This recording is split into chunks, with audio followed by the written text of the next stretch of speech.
salaamaaleykum mbokk yeeg xarit yi yéen ñi saxoo di seetaan seneweb.com et l'ensemble de ces plateformes digitales tey nag ñu am mbégte di dalal benn waykat bu mag bu ñuy wax Bernard Sissa ñu gën ko xam ci gospel bi nga xam ne mooy style musical bi nga xam ne pratiquement boo xoolee ñi koy def fii ci Sénégal bariwul Bernard Sissa moom lay def gannaaw nag ba mu génne woon benn titre boo xam ne sax amoon na écho amoon na succès ci réseaux sociaux yi ak ci plateforme streaming yi mu duppee woon ko borom bi mu daal di ñëwaat ak beneen titre bu bees boo xam ne mu ngi ko duppee héritage tey jii nag moom lañ amal invité am ak moom ak benn waxtaan boo xam ni dañuy waxtaan ci lu jëm ci gospel waxtaan ci lu jëm ci culture waxtaan aussi ci lu jëm ci style musical boobee nga xam ni carrément ñi koy def fii ci réew mi sax manees na leen a compter Bernard Sissa ñu ngi lay nuyu.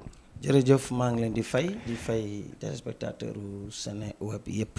ñu ngi lay sant di la gërëm gannaaw ba nga accepté suñu invitation ñëw fii ci Seneweb. merci ngir amal waxtaan ak ñun jëmale ko ci benn style musical bi ngay def muy gospel. dinañ waxtaanit ci lu jëm ci wàllu aada ak cosaan waxtaanit ci tolluwaayu gospel fii ci Sénégal. waxtaanit tuuti ci lu tolluwaayu réew mi li nga xam ne moom mooy actualité bi nga xam ne moom moo am ci réew mi. balaa boobu dama lay bàyyit nga présenté wu ak suñu mbokki internet yi nga xam ne ñu ngi ñu seetaan. waaw man la Sissa comme ni nga ko waxee donc Dakar waa bi voilà donc juddoo fi màggee fii donc di def gospel.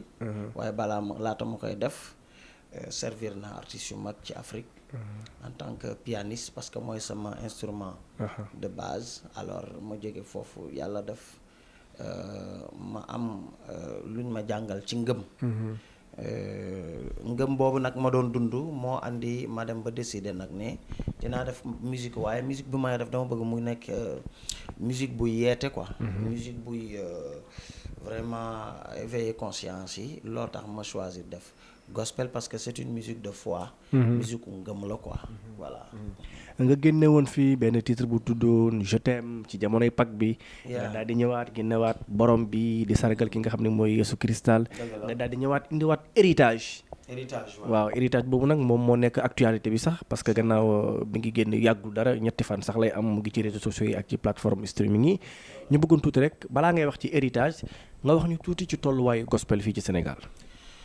Bon, il faut dire que Gospel Sénégal, pour l'instant, c'est une musique qui n'a pas d'industrie, mais aussi qui manque de maturité encore, parce que dañu nekk di voilà ci yoon bi quoi. Il faut dire que la Côte d'Ivoire, le Congo et certains autres pays nous ont dépassés de loin dans le gospel. Donc nous sommes comme des petits frères du gospel de la Côte d'Ivoire, du Congo, Nigeria et j'en passe. Donc au Sénégal, gospel bi mi ngi raam quoi, mais taxawagul. dëgëragul parce que amagul industrie amagul jumtuwaay yi nga xam ne moom lañ soxla pour def ko donc loolu moo andi tey Sissa nekk en même temps entrepreneur parce que dama xalaat ni boo bëggee mbir jëm kaw il faut nga créer ay structures yi nga xam ne ñoo ko mën a ŋànk pour développer ko jëmale ko kanam donc j'ai mis en place studio de production visuelle mais aussi de production musicale et salle de workshop. Donc pour mën a liggéey def ay répétition mën a aussi produire ay artistes internationaux yu jóge yeneen réew mais aussi dans le national ci gospel bi am na tamit ñu ma ciy produire mais sama vision man en tant que chanteur c'est vraiment donner une identité culturelle à la musique gospel du Sénégal. Il faut une identité culturelle, il faut définir xam nga le gospel sénégalais et le gospel fait au Sénégal, c'est différent. Le gospel sénégalais, c'est le gospel qui est basé sur la culture sénégalaise. Donc on utilise le sabar, le tama, les instruments traditionnels du Sénégal. Mais le gospel fait au Sénégal, c'est un gospel importé d'ailleurs, c'est-à-dire c'est pratiquement dans des langues étrangères, mais aussi c'est du rythme de la musique étrangère. Et souvent c'est fait par des personnes boo xam ne bon ils sont pas forcément des Sénégalais, mais ils sont venus au Sénégal soit pour les études ou pour autre chose, les affaires. Et ils font aussi leur ministère de gospel. Ça, on en a beaucoup au Sénégal. Mais le gospel que moi, je veux promouvoir, c'est le gospel sénégalais, c'est-à-dire fait par les Sénégalais et avec la culture sénégalaise en avant. En avant nga bokk ci artistes yu néew yi def style musical boobu ñuy wax gospel te gospel sax ñu ngi ko gën a xamee ca fële ca ay États-Unis am na ci ay réew yu fii ci Afrique yu ci mel ni ay Ghana ay Nigéria ñoom tamit sori nañ sax ci style musical boobu yow nga bokk ci ñu koy def fii ci Sénégal sànq nee nga ni gospel war a taxawee ci réew mi taxawewul noonu yow en tant que professionnel da ngay def musique boobu noonu ban solution wala ban jàngat wala ban gis-gis nga xam ni carrément bu ñu ko tegee gospel bi dina mën a jóg fii ci Sénégal. Pour man lu njëkk ci marché gospel bi c'est l'église jàngu bi quoi jàngu bi moo gën a xam gospel parce que message bu ñuy véhiculer ñun ci jàngu bi lañ koy jëlee donc ça fait que jàngu bi moo war a nekk suñu premier soutien et quand je dis soutien c'est non seulement l'accompagnement spirituel mais l'accompagnement financier et matériel yooyu artistes yi bu ñu ko doon am tey événement bu ñu organiser ñëpp ñëw fekkee jàpp si je crois que financement yi aussi ñuy financer artistes yi di leen produire mais tant que l'église ne soutiendra pas nécessairement financièrement ak yooyu les artistes gospel vont continuer à souffrir. Kon église bi da ci am wàll bu mu ci war a def moom it c'est-à-dire maanaam jàppale artistes yi soutenir leen maam ci ban anam noonu. mooy li may wax il faut que ñu soutenir leen ci koppar pour accompagner parce que gospel dafa cher c'est de la musique boo xam da ngay dépenser lu bëri il faut entrer en studio il faut se produire mais aussi payer des musiciens des instrumentistes payer des salles pour des spectacles te loolu soo amul accompagnement matériel financier de mën a def donc ci gàttal l'église doit soutenir le gospel. Ah oui, et ça c'est impératif. Si l'église, en fait, c'est même d'ailleurs pour l'avantage de l'église. Si l'église ne soutient pas les artistes gospel, l'église manquera de force en communication et en influence. Parce que même à part la musique industrielle, que je veux dire l'industrie de disques, c'est les artistes qui se produisent à l'extérieur de l'église. Il y a même ce qu'on appelle groupe de louanges chorales qui sont en interne, qui font de la musique. Donc l'église a besoin de musique parce que dans les écrits sacrés, la musique est au cœur de l'histoire de l'église. D'accord. Et des réformes et des réveils. Donc ça fait que l'église a besoin des chantres comme les chantres doivent aussi se former dans l'église. D'accord. Léegi wax nga église war na cee dugal loxoom pour ñu suqali gospel. Yow yaa ngi woy gospel ci lañ la xamee ndax yow commencé ngaa dox ay jéego ngir suqali jox gospel fii ci Sénégal. Man il faut le dire, le pionnier. J'ai fait 25 ans de gospel. Vous avez fait 25 ans de carrière? 25 ans de carrière dans le gospel. D'accord. J'ai 10 albums classiques. Et j'étais le premier, il faut le dire, au Sénégal. Je ne sais pas s'il y a même encore quelqu'un qui l'a fait. J'ai signé, le premier à signer avec Sephora de France. Donc j'ai été catalogué en France pour être distribué dans toute l'Europe. Voilà pourquoi j'ai fait plusieurs tournées en Europe. Et ma musique est vendue dans plusieurs magasins de musique en Europe. Du gospel, rek? Ah, oui. Donc l'autre chose, j'ai été nominé à l'Olympia de Paris.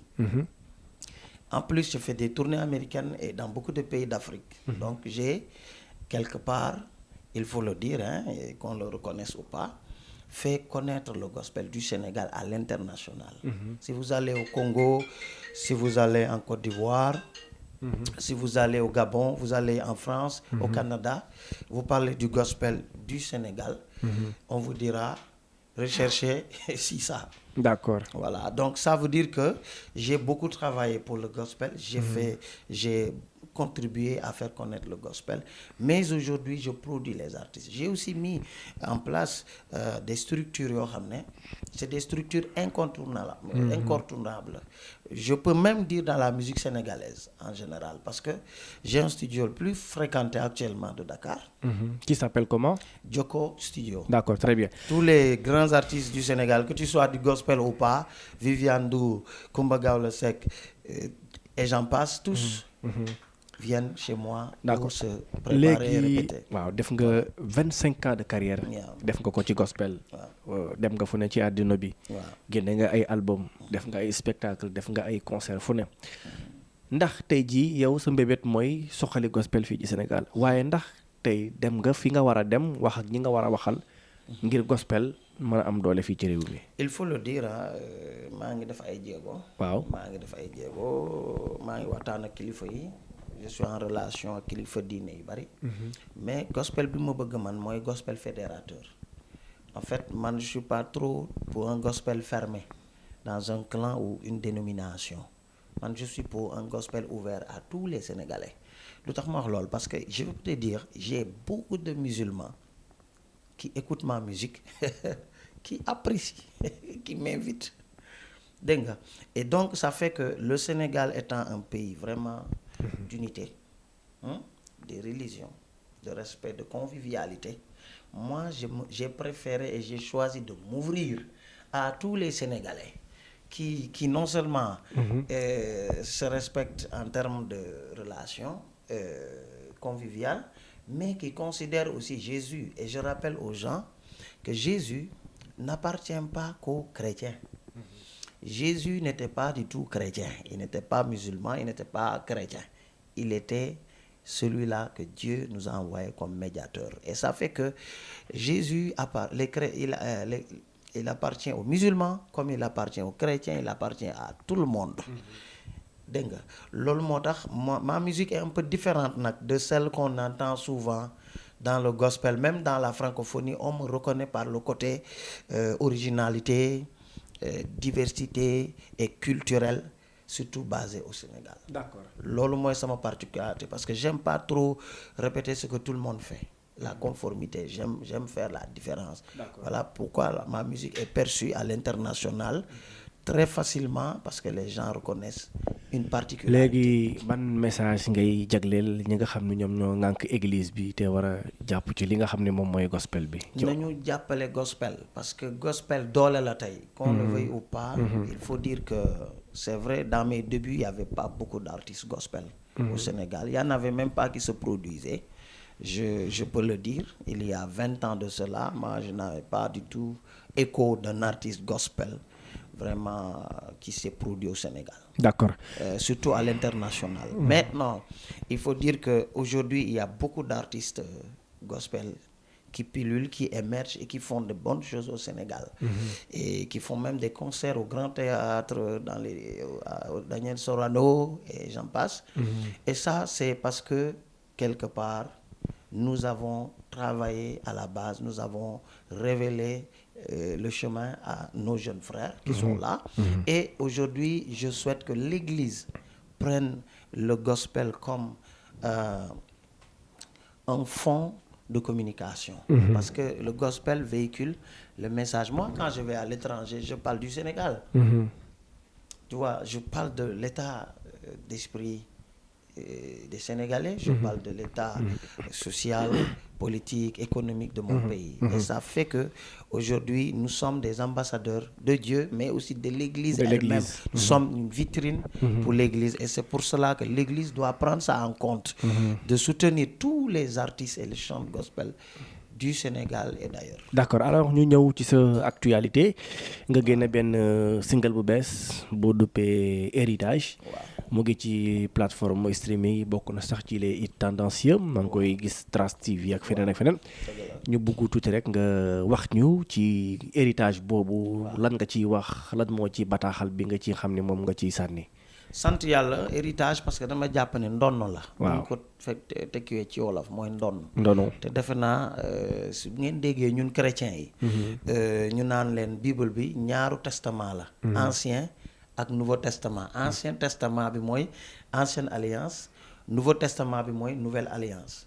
Ça veut dire que boo déggee testament rek il s'agit d'un héritage.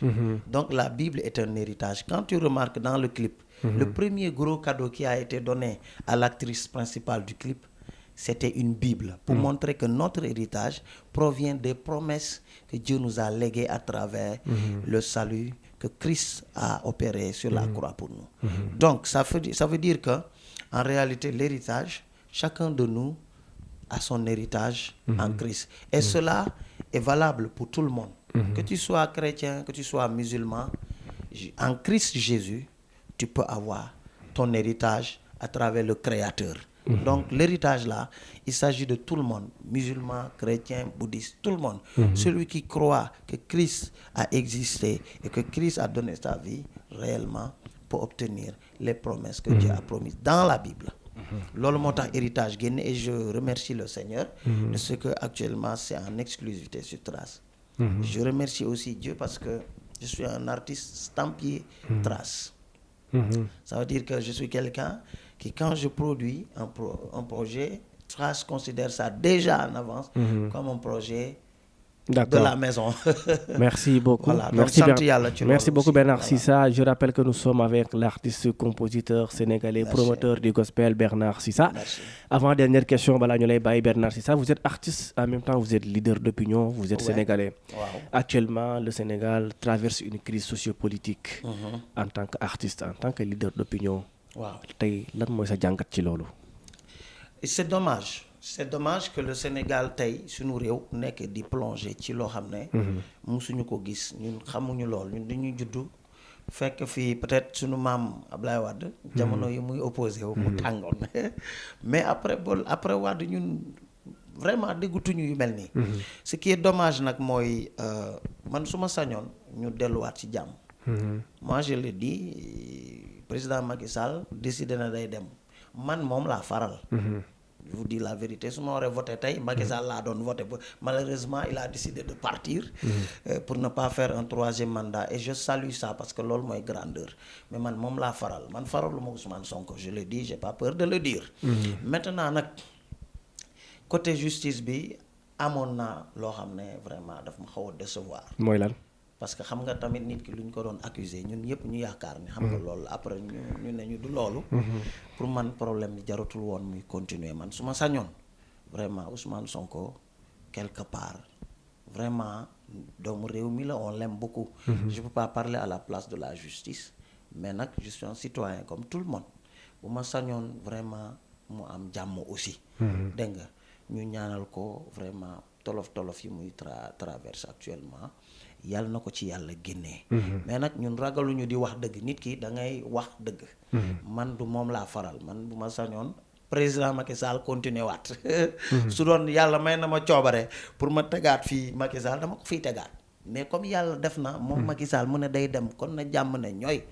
Mais aussi ñu ñaanal yàlla Ousmane Sonko mu am jàmm vraiment, parce que li ko dal aussi métti na. Mais aussi neexuñu, même ñun ñi bëgg Macky Sall neexuñu. Man moom neexuma li ko dal nii.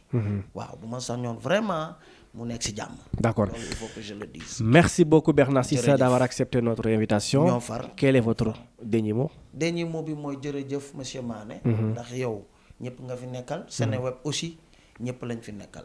Seneweb je remarque que vraiment chaîne la boo xam ne dañu am équilibre. ñëpp lañ boole seen biir. Amul kii musulman la, amul kii chrétien la, amul kii musique bii lay def kii. Seneweb yàgg na ma publier, yàgg na ma jàppale depuis au temps des Basile. Dégg nga ba tey yéen ñëpp ngeen jàpp si li may def. Damay ñaan yàlla. loo xam ci seen ngeen nekk ci télé yu gën a kawe. loo xam ci seen traitement information. yu gën a mag, et je pense que aussi traitement yi c'est quand même lucide. Et c'est sincère, da ngay sentir ne bon amul parti pris quoi. Yéen moom lu ngeen war a wax da ngeen koy wax, te réew loolu lañ soxla ci média. Média dafa war a nekkal askan bi, nekkal fi pouvoir bi, nekkal fi opposition bi. Lu opposition bi def nga waxee ko noonu, li pouvoir bi def nga wanee ko noonu, li peuple bi bëgg tamit nga wanee ko noonu. Waaye doo far di changer affaire yi pour neex. Xam nga man toog naa wax naa la ne man Macky Sall laa bëgg. Mais lu dal Sonko neexuma. mooy commencé métti nag. Tu comprends? Voilà loolu nit ki na da ngay dëggu. Sénégal il faut ñu toll foofu noonu. di wax dëgg. ku nekk li nga xalaat nga mën ko wax. Merci beaucoup Bernard Sissa, mbokk yeeg xarit yi yéen a ko déggandoo. Bernard Sissa moo nekkoon suñu invité muy artiste gospel. bokk ci ñi nga xam ne ñoom ñooy pionniers yi nga xam ne ñoom ñooy dawal di def loolu nga xam ne moom mooy gospel fii ci Sénégal mu nekkoon suñu invité tey ci fàttali rek génn na benn single boo bees bu mu tuddee héritage muy ndono ci wàllu ci kàllaamay Kocc. mbokk yi xarit yi ñu ngi leen di jox dig daje ba ci yeneen i jamono ak yeneen i invité lu jëm ci wàllu aada ak cosaan fii ci Seneweb et dans l'ensemble de ces plateformes digitales. Merci et à bientôt.